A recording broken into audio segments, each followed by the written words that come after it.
Welcome to the Tech Egg. Don't get scrambled. Enjoy the video. You begin by confirming essentials. Charge above 20% and set a secure PIN or pattern because Fingerprint needs a fallback. Once done, open Settings, tap Security, then Fingerprint. The phone will prompt you to verify your lock. Tap Add Fingerprint and position your finger on the sensor. You want consistent pressure and angle so the sensor builds a complete template. Keep the sensor and your finger clean to avoid enrollment errors. You now focus on capturing varied impressions. Start with the pad, then roll to the left and right edges, and finally the tip.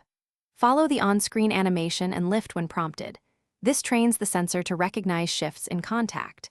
Make small positional changes each scan to cover worn or moist regions of skin because comprehensive data reduces false rejects.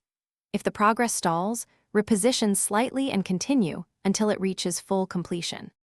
You finish by naming the fingerprint and enabling quick unlock options.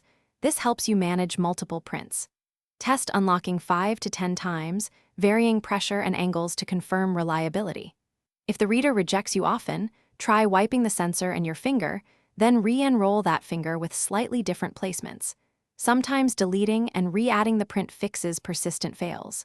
If problems persist, reboot or check for system updates before. Thanks for watching. Consider subscribing if I helped unscramble your problems.